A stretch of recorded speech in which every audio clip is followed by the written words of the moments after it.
Good morning everyone. हम लोग आज एक डिफरेंट प्रॉब्लम पर काम कर रहे हैं। सभी इस पर ध्यान दो। इससे पहले क्वेश्चन ये है कि find the smallest number which when divided by 28 and 32 leaves remainder 8 and 12 respectively। मतलब ये कहा गया हमें वह छोटी से छोटी संख्या निकालना है विच व्हेन डिवाइड, जिसमें हम भाग दे रहे हैं किससे, 28 से और 32 से। तो रिमाइंडर एक में 8 बचे और दूसरे में 12 बचे। ये थोड़ा सा अलग क्वेश्चन है। कैसे? अगर कहता reminder find in each case, तो हम लोग दोनों का एलसीएम निकालकर उसमें 5 जोड़ देते हैं क्या। लेकिन यहाँ पर रिमाइंडर अलग अलग है ना। हम लोग प्रयास करेंगे पहले एक कॉमन रिमाइंडर निकालने का। कॉमन रिमाइंडर कैसे निकालेंगे? तो पहले आप देखिए 28 में आपको रिमाइंडर 8 चाहिए। इसका मतलब 28 में अगर 8 जाएगा तो कितना बचेगा, 20। और 32 में रिमाइंडर 12 चाहिए। 32 में 12 जाएगा, रिमाइंडर कितना बचेगा, 20। 32 में 12 जाएगा, 20 बचेगा। दोनों में ये सेम आ गया। इसका मतलब 20 जो है वो दोनों में कॉमन है। 20 क्या है, दोनों में कॉमन है। डिफरेंस कुछ अलग तरीका होता है, सेम आएगा कोई कम। अगर तो अगर इस टाइप का क्वेश्चन रहेगा तो अक्सर सेम ही आएगा। या तो ये दोनों सिंगल दिया लिखित रहेगा, या मींस फाइंड लिखा होता है leaves reminder 5 in each case. या अगर रिमाइंडर डिफरेंट है तो इस दोनों का साथ डिफरेंस उसका सेम होगा।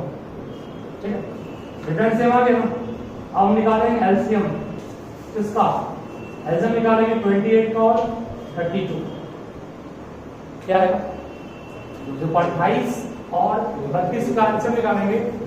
2 से 14, 16, फिर 2 से 7 और 8 गुना करेंगे।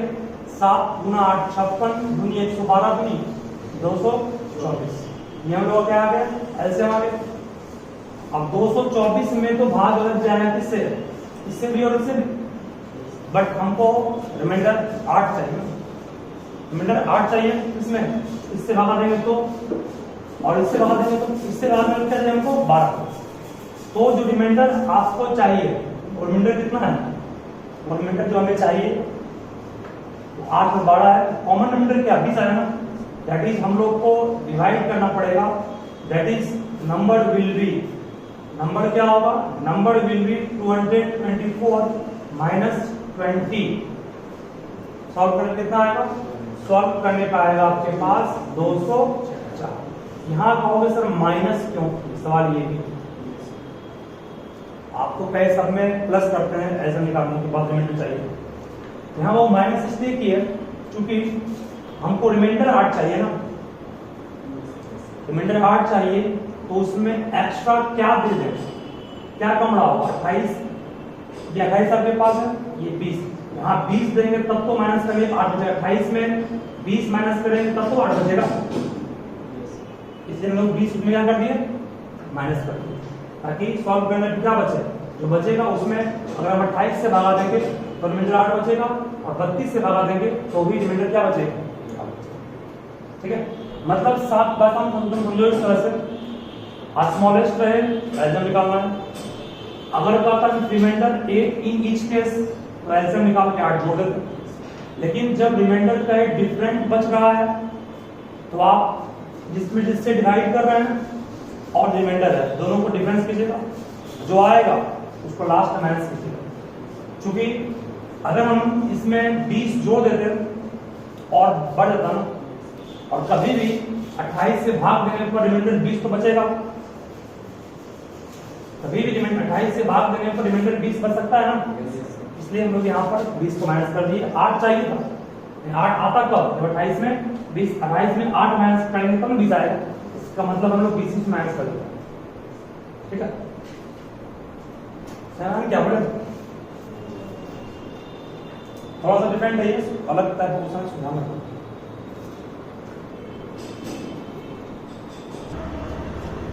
तो हमारे ख्याल से आप सब सीख गए इसको मिक्स करना है। जब भी रिमाइंडर दो डिफरेंट रहे तो आपको जिससे भाग देना है उसमें दोनों को माइनस कीजिएगा, तो हमेशा एक कॉमन टर्म आएगा, उसी कॉमन टर्म को लास्ट में माइनस कर दीजिएगा एलसीएम निकालने के बाद। ठीक है, चलिए क्वेश्चन को ध्यान से करो अच्छे से, उसके बाद नेक्स्ट क्वेश्चन दे रहा हूँ मैं, इस पर ध्यान रखो।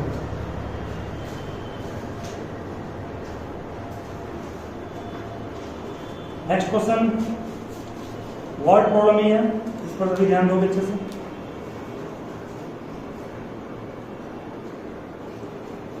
देखो 6 bells commence tolling, tolling means क्या होता है, बजना, commence tolling together, 6 घंटी है जो एक साथ बजना क्या हुई, शुरू हुआ, tolling together and toll at intervals of 2, 4, 6, 8, 10, 12 minutes respectively. Full stop.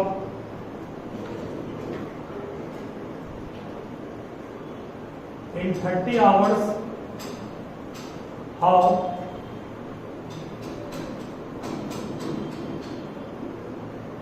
many times do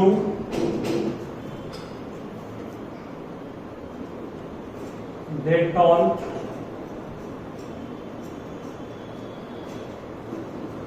together? चलिए क्वेश्चंस को ध्यान से सब सुनोगे। 6 घंटियां, 6 घंटी नहीं, मतलब 6 बेल बजती है, टॉल करना, टॉल मीन्स क्या होता है, बजना। पहली घंटी, पहला बेल जो हर 2-2 मिनट के गैप पर बजता है, हर 2-2 मिनट के गैप बज रहा है। दूसरा घंटी हर 4-4 मिनट के गैप पे बज रहा है। तीसरा हर 6-6 मिनट के गैप पे बज रहा है। चौथा हर 8-8 मिनट के गैप बज रहा है। पांचवा हर 10-10 मिनट के गैप बज रहा है। और छठा घंटी जो है वो हर 12-12 मिनट के इंटरवल बज रहा है। 6 बेल आपके पास में 6 घंटियां, मतलब हर 2-2 मिनट। मान लो 6 स्कूल है, जब स्कूल 6 है तो अपने आप 6 घंटे हो जाएगी। क्या पहले स्कूल में हर 2-2 मिनट के गैप पर घंटी बज रही है, दूसरे स्कूल में हर 4-4 मिनट के गैप की घंटी बज रही है, तीसरे स्कूल में हर 6-6 मिनट के गैप पर घंटी बज रही है। इस तरह से 6 स्कूल का दिया गया है। क्वेश्चन ये पूछ रहा है 30 घंटे में 30 घंटा समय टाइम मान लो आपके पास है, 30 घंटे में सब मिला करके कितने बार घंटियां एक साथ टर्न करेंगे आपको पढ़ाई। इसका मतलब पहले तो आपको जब भी कोई चीज एक साथ जब भी कोई क्वेश्चन मिले, एक साथ तीनों घंटियां 30 घंटे में कितनी बार बजेगी, तो आपको मैं जिस तरह लिस्ट का मतलब होता था एलसीएम निकालना, लिस्ट के बाद आपको मैं कहा था मिनिमम रहेगा तो भी क्या निकालना है, एलसीएम, लोवेस्ट रहेगा तो भी क्या निकालना है, एलसीएम। उस तरह से अगर ऐड टुगेदर भी कहीं पर लिखा हुआ है, ऐड टुगेदर एक साथ, तो भी समझना है एलसीएम निकालना। इसको भी उसी ट्रिक में शामिल कर लीजिएगा आप लोग कि अगर किसी क्वेश्चन में ऐड टुगेदर लिखा हुआ है मींस एक साथ बनने की बात करेगा, तो वहां पर भी हमें क्या निकालना होगा, एलसीएम। तो एलसीएम किन केस निकालना होगा, लिस्ट लिखा रहेगा, मिनिमम रहेगा, लोवेस्ट रहेगा या ऐड टुगेदर, तो एलसीएम निकालना है। इसका मतलब है कि all 6 bells commence together, commence means या toll together, toll together मतलब एक साथ बजे। तब all 6 bells toll together in कितना मिनट, तो इन सबों का एलसीएम क्या होगा, एलसीएम निकालना पड़ेगा हमें इसका 2 का, 4 का, 6 का, 8 का, 10 का और 12 का। इन सबों का एलसीएम बोलो क्या आएगा, कितना आया, 120 मिनट आएगा। मैं फिर बोल रहा हूँ, अगर किसी क्वेश्चन में फिर से मैं क्वेश्चन पढ़ लेता हूँ तो ध्यान देना। हमारे पास 6 घंटियाँ हैं, 6 घंटी हैं, 6 बेल है, 6 स्कूल मानो, ठीक है, 6 स्कूल मानिए उसको। और हर एक घंटी 2-2 मिनट के गैप बजे। फर्स्ट स्कूल में, पहले स्कूल में हर 2 मिनट के गैप पर घंटी बजे। मान लो 9 बजे बजा 5 घंटे, 9 बज के 2 में बजेगा, 9 बज के 4 में बजेगा, 9 बज के 6 में बजेगा, 9 बज के 8 में, इस तरह से बजा है। इसमें 9 बजे बजा है, 9 बज के 4 में बजेगा, 9 बज के 8 में बजेगा। इसमें 9 बज के 6 में बजा है, 9 बज के 6 में, 12 में, इस तरह से 9 में 8 बजा है, 9 बज के 16 में बजेगा, इस तरह से। मतलब कि हर घंटी एक साथ बजना शुरू हुई 9 बजे, मानता ना 6 bell comments tolling together and एक साथ बजना शुरू हुआ है। एक साथ बजना शुरू हुआ मतलब क्या हुआ? 9 बजे मान लो दोनों, 9 बजे मान लो मन से हम 8 बजे 9 बजे कुछ मान सकते हैं, मैं मान लिया 9 बजे सारी घंटी एक साथ 8 स्कूल में 6 स्कूल में लगी। उसके बाद 9 बजकर के 2 मिनट पर पहले स्कूल में बजी घंटी, 9 बजकर के 4 पर थर्ड बेल लगेगा, 9 बजकर के 6 पर, इस तरह निकाल लें क्या? यहाँ पर 9 बजकर के 4 पर सेकेंड बेल लगेगा, 9 बजकर के 8 पर थर्ड बेल, यहाँ पर 9 बजकर 6 पर सेकेंड बेल। 9 बजे सब में घंटी बजी, फिर 2-2 मिनट गैप पर यहाँ बज रही है, 4-4 मिनट गैप पे यहाँ बज रही है, 6-6 मिनट गैप पे यहाँ बज रही है, 8-8 मिनट गैप पे यहाँ बज रही है। इस तरह 6 स्कूल में घंटियाँ इतने मिनट के गैप पर बजी। 9 बजे प्रत्येक स्कूल में घंटी बजी है ना, एक साथ स्कूल में लिखा हुआ है टॉलिंग टुगेदर, 6 घंटियाँ एक साथ, कॉमेंट्स में शुरू हुआ बजना, ठीक है। तो एक साथ सब 9 बजे बजा। अब कब वो एक साथ फिर बजेगी? तो उसका जब भी एक साथ रहे तो समझना वहां पर हमें क्या निकालना होता है? एलसीएम। एक साथ वर्ड का मतलब एलसीएम निकालना।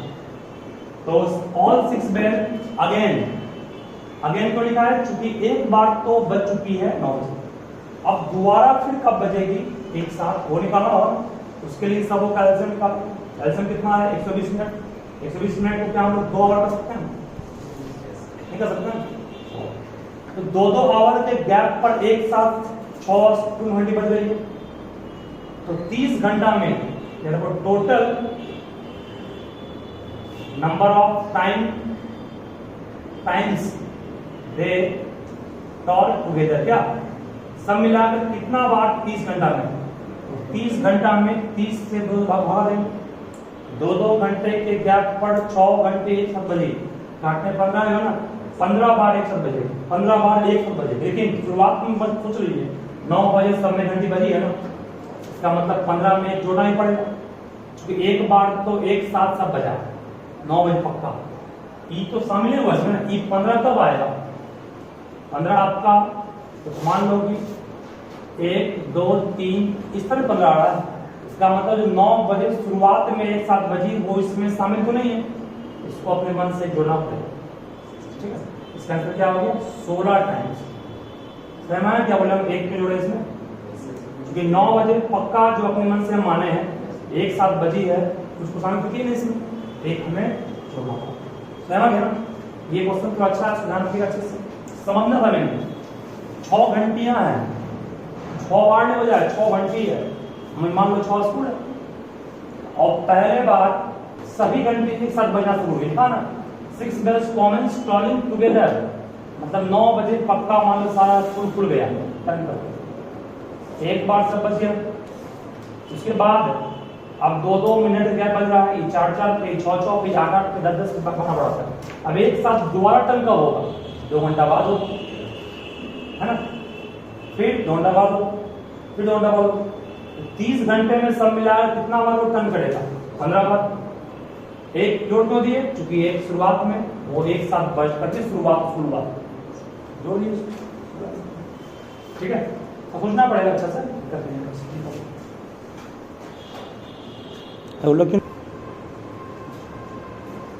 वन मोर क्वेश्चन 21 नंबर है, मैं आपको उसमें क्वेश्चन सेंड कर दूंगा, ये भी इससे आप नोट कर लीजिएगा, शुरू आंसर करना। कह रहा है कि एक इलेक्ट्रॉनिक डिवाइस है, हमारे पास एक इलेक्ट्रॉनिक डिवाइस है, एक इलेक्ट्रॉनिक डिवाइस जो होता है बिप। बिप मीन्स क्या होता है? बीप मीन्स देखते हो इलेक्ट्रॉन डिवाइस आवाज करता है बीच में। बीप मीन्स कोई आवाज प्रोड्यूस करना, वो डिवाइस नहीं खुद में खुद आवाज प्रोड्यूस करता है। बीप मीन्स होता है आवाज प्रोड्यूस करना। तो एक इलेक्ट्रॉनिक डिवाइस है जो हर एक 60 सेकंड के बाद, एवरी 60 सेकंड के बाद वो बीप करता है, मीन्स आवाज प्रोड्यूस करता है। ये पहला डिवाइस है। जबकि सेकंड डिवाइस जो आपका है, सेकंड इलेक्ट्रॉनिक डिवाइस जो है, दूसरा डिवाइस जो है वो हर एक 62 सेकंड के गैप पर आवाज प्रोड्यूस करता है बीप का। ठीक है, अगर दोनों एक साथ बीप किया, दो डिवाइस है, डिवाइस दो है ना, पहला डिवाइस हर एक 60 सेकंड के गैप पर आवाज प्रोड्यूस कर रहा है और दूसरा डिवाइस हर एक 62 सेकंड के गैप पर बीप कर रहा है। अगर दोनों एक साथ मान लो 10 बजे बीप किए थे सुबह, अब एक साथ दोबारा कब बीप करेंगे? एक साथ कर दिया ना, एक साथ मतलब टुगेदर हो गए, इस दोनों क्या करना पड़ेगा हमको? एलसीएम।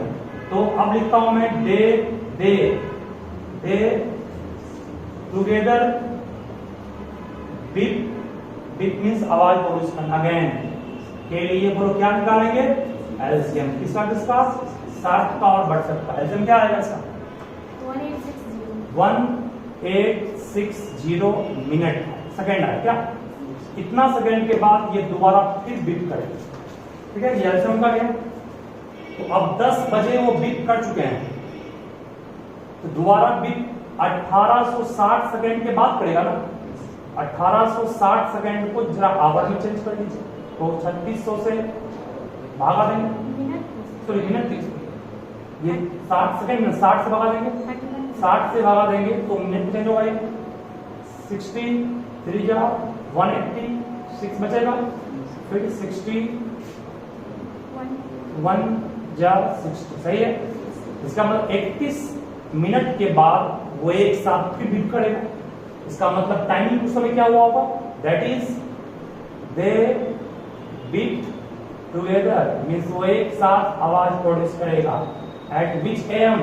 तो अब सर 10 बज करके 31 AM में, क्या 10 बज करके 31 AM में वो एक साथ नहीं करेगा। क्योंकि पहले हम निकाले कि अगर पहला बेल, पहला इलेक्ट्रॉनिक डिवाइस बीप का आवाज प्रोड्यूस कर रहा है 60 सेकंड गैप पर, दूसरा 62 सेकंड के गैप पर कर रहा है, और दोनों ने एक साथ बीप प्रोड्यूस 10 बजे किया, अगला टाइम कब करेगा?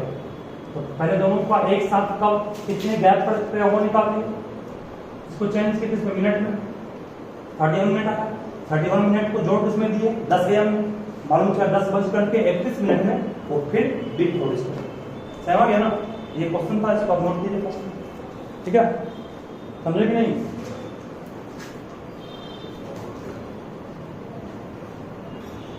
अच्छा, एक क्वेश्चन करो मैं काम करता हूं। ऑब्जेक्टिव क्वेश्चन है, मान लो यहां पर यू इस तरह से एक बॉक्स दिया हुआ रहेगा क्वेश्चन में आपके पास, इससे फिर एक बॉक्स और बना है, यहाँ 2 लिखा हुआ है, ये बिल्कुल वो ब्लैंक है। फिर इससे एक बॉक्स आया, यहाँ पर भी 2 लिखा हुआ है, ये बिल्कुल क्या है? ब्लैंक है। फिर इससे भी एक बॉक्स आया, यहाँ पर 3 लिखा हुआ है, ये बिल्कुल भी ब्लैंक है। फिर यहाँ से वेब आया, ये 5 लिखा हुआ है, ये बिल्कुल भी क्या है? ब्लैंक है। इन सारे ब्लैंक को भरने कहेगा। तो यहाँ पर एक चीज मैं बोल रहा हूँ, यहाँ 11 दिया हुआ है, तो 11 into 5 क्या हो गया? 55। बढ़ लें, 55 into 3 क्या हो गया? 165। 165 into 2 क्या हो गया? 310 into 2 क्या हो गया? 620। सॉरी 330 हो गया, into 2 क्या होगा? 600 कर लेंगे। मतलब कि इस दोनों गुना करेंगे ये आएगा, इसको गुना करेंगे ये आएगा, इसको गुना करेंगे ये आएगा, इसको गुना करेंगे। ठीक है, इस तरह से फिलअप कर लेंगे इस टाइप का क्वेश्चन जो मिलेगा आपको। चलो आगे बढ़ते हैं। नेक्स्ट टॉपिक कितना होगा सभी? Fundamental theorem of arithmetic. आप सभी वीडियो को पॉज करके नोट कर सकते हैं, जो भी क्लास में अवेलेबल नहीं होगा। सो नेक्स्ट टॉपिक का बना हुआ फंडामेंटल थ्योरम ऑफ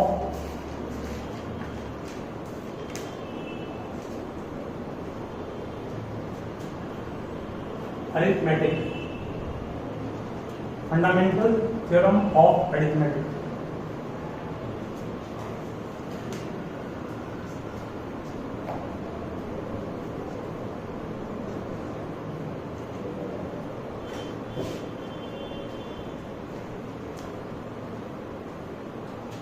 अभी ध्यान दोगे कि फंडामेंटल थ्योरम ऑफ अर्थमेटिक क्या होता है।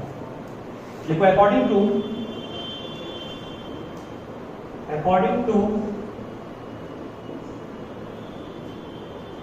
this theorem, every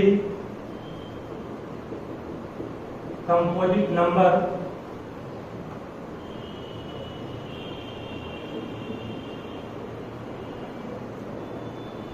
can be expressed as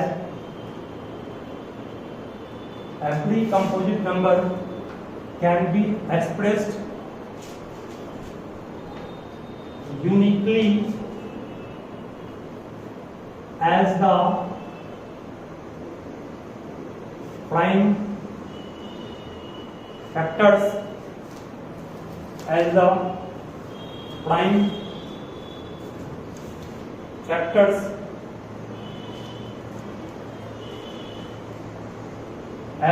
product of prime factors.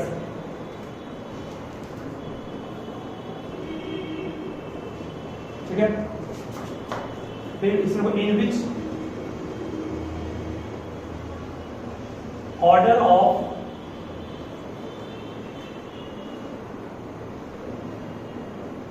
Writing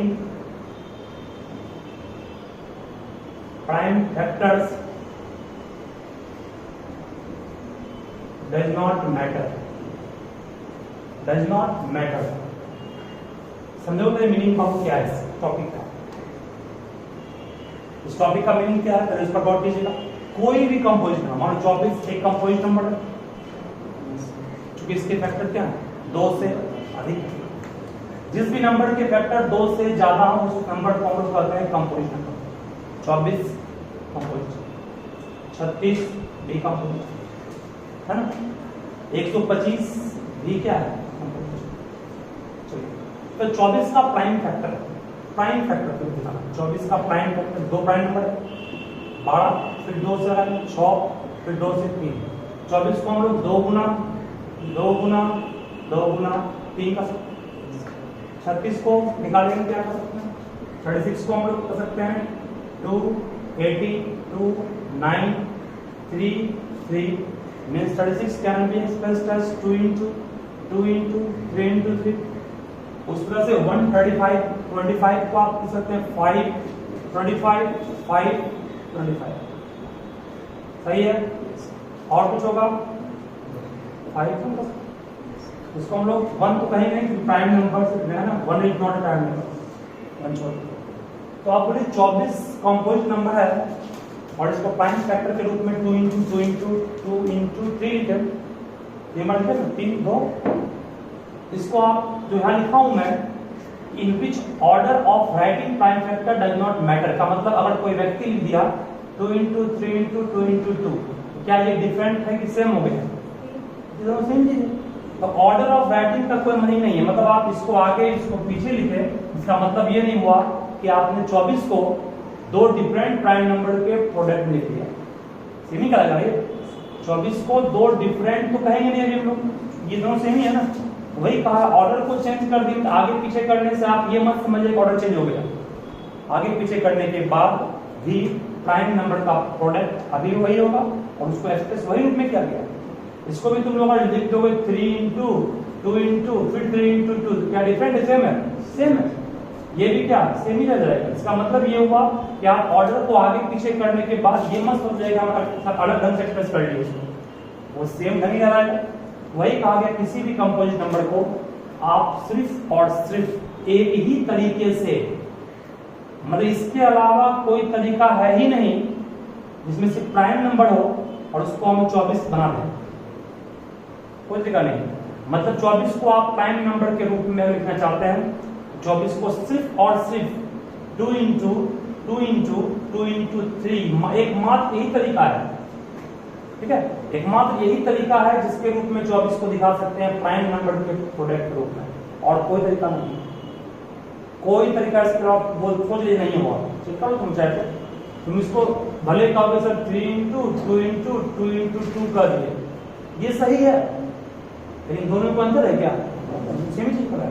अब कहोगे सर 24 को 6 गुना 4 लिख दिए, लेकिन तो जरा ध्यान रखिए 6 क्या प्राइम नंबर है, 4 क्या प्राइम नंबर है, नहीं तो करते हैं हमें प्राइम नंबर के रूप में इसके अलावा कोई भी तरीका और नहीं है। 36 को भी इसके अलावा और किसी रूप में आप लिख नहीं सकते हैं। अब कहोगे सर 36 को लिख दीजिए 6 गुना 6 लिख दीजिए, प्राइम नंबर है, प्राइम नंबर के रूप में सिर्फ और सिर्फ एकमात्र यही तरीका है। भले तुम उसको आगे पीछे कर लो तो अलग नहीं कहेंगे, सही कहेंगे ना, वही आपका कहता है फंडामेंटल थ्योरम। समझ गया ना, फंडामेंटल थ्योरम अर्थमेटिक क्या कहा, किसी भी कंपोजिट नंबर को आप प्राइम फैक्टर के प्रोडक्ट के रूप में सिर्फ और सिर्फ एक ही तरीके से लिख सकते हैं। यहाँ एक वर्ड है यूनिकली का मतलब हुआ एक, सिर्फ एकमात्र।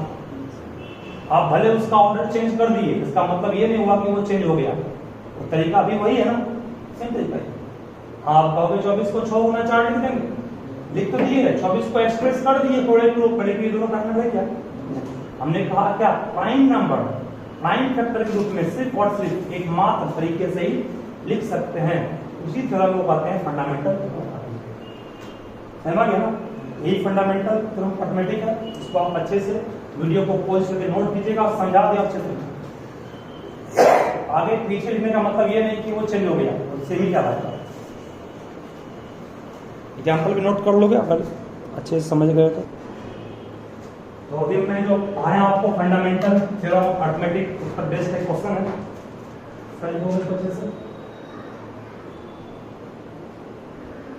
So that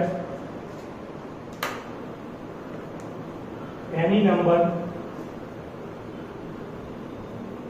of the form 4 to the power n, comma n belongs to n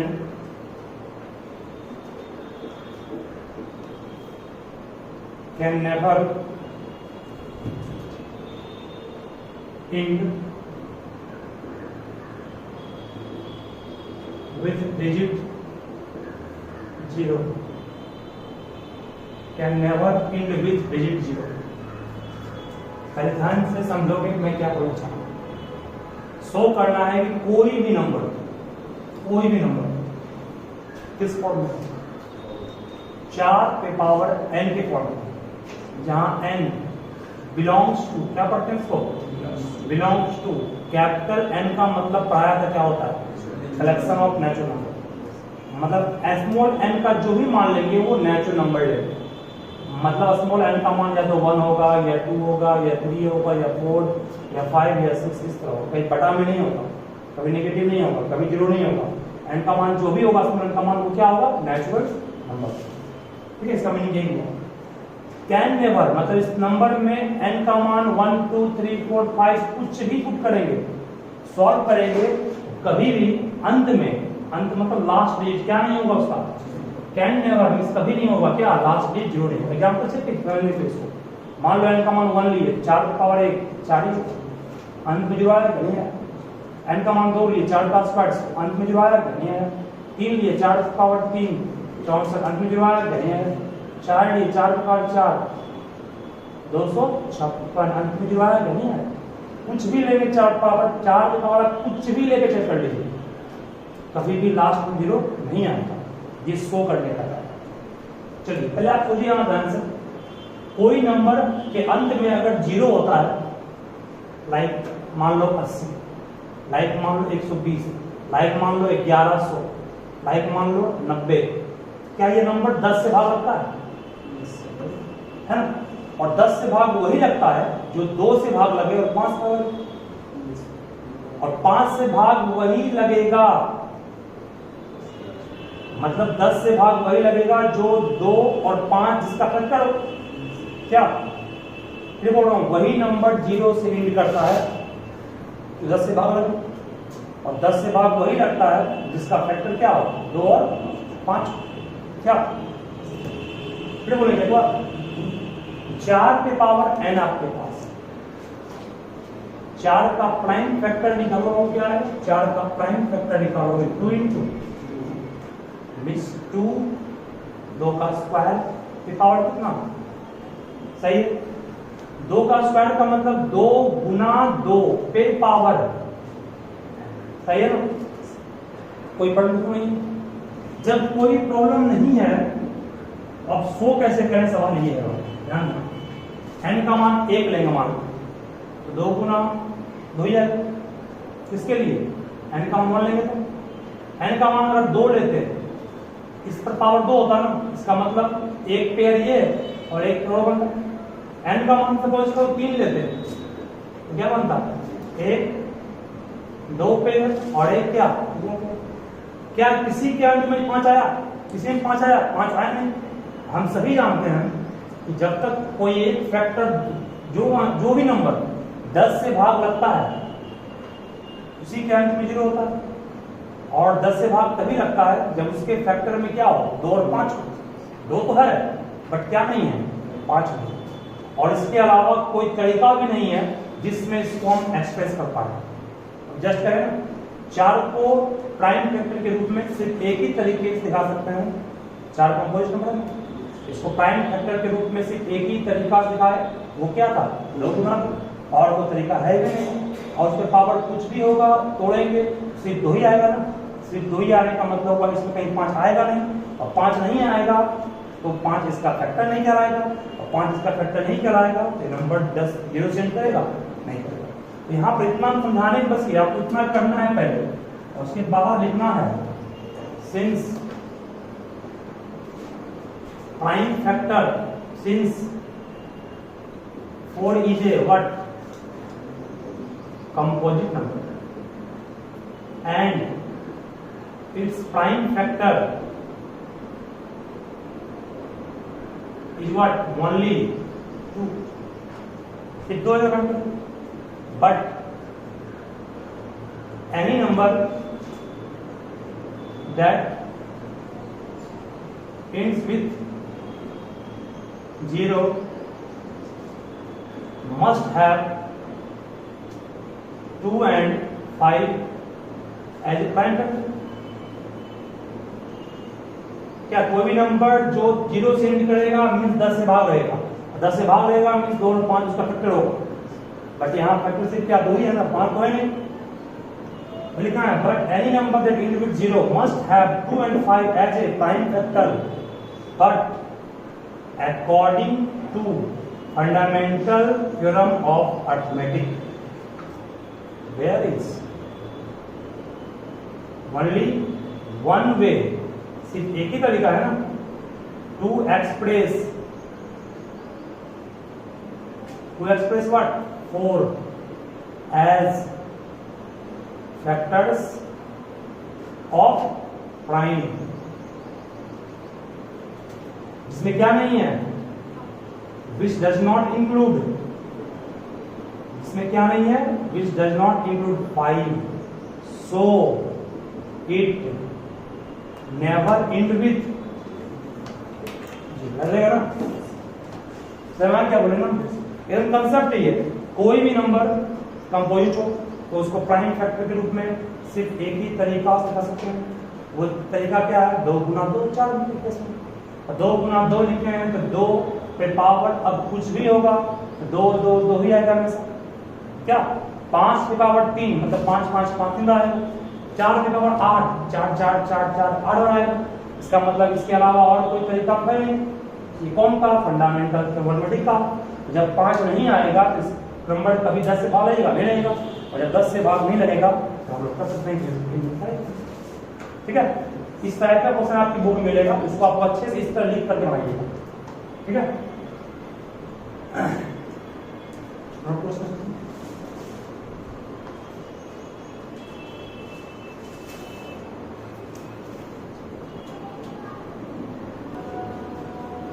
तो इसमें सिखा दिया आपको अच्छे से। अब ये 2 क्वेश्चन दे रहा हूं, उसको सेम क्वेश्चन है, इसको आप लोग घट बनाएगा। So that any number of the form 6 के power n never and with 0।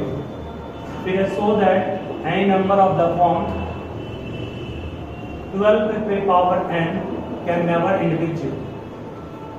ठीक है, तो इस दोनों क्वेश्चंस को आप लोग घर पे अच्छे से बनाओगे।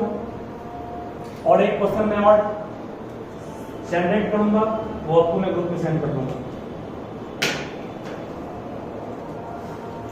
ठीक है, सेम वही क्वेश्चन है, बस सब कुछ सेम है, सिर्फ मैं क्वेश्चन को चेंज किया, एक 4 पावर n है और दूसरा 6 पावर n और तीसरा 12 पावर n। चलो एक चीज ये हो गया। उसके बाद दूसरा चीज मैं ये बोल रहा था, जो थोड़ा टॉपिक साइड पे है,